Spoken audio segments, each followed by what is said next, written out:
ay inamin nilang ito'y isang staged event upang bigyang diin ang pangangailangan para sa martial law.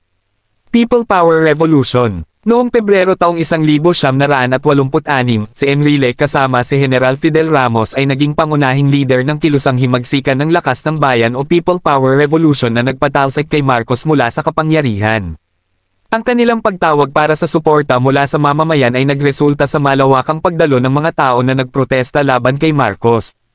Pagkatapos ng rehimeng Marcos, matapos ang People Power Revolution, si Enrile ay nahirang bilang Secretary of National Defense ni Corazon Aquino ngunit hindi nagtagal dahil nagkaroon sila ng hindi pagkakaintindihan hinggil sa mga patakaran laban sa mga rebeldeng komunista.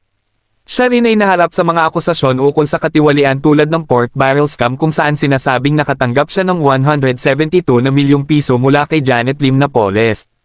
Patuloy na politikal na karera. Si Enrile ay nagsilbi bilang senador mula 1987 hanggang 2016 at naging Senate President mula Nobyembre taong 2008 hanggang Hunyo taong 2013. Sa kabila ng kanyang edad na umabot na ngayon hanggang mahigit 100, bumalik siya muli sa gobyerno noong 2022 bilang Chief Presidential Legal Counsel ni Pangulong Bongbong Marcos. Sa kabuuan, si Juan Ponce Enrile ay isa sa mga pinakamaimpluwensyang personalidad sa kasaysayan ng politika ng Pilipinas. Ang kanyang buhay at karera ay puno ng kontrobersya ngunit hindi maikikaila ang kanyang papel bilang isang mahalagang tauhan noong panahon ni Marcos at pagkatapos nito.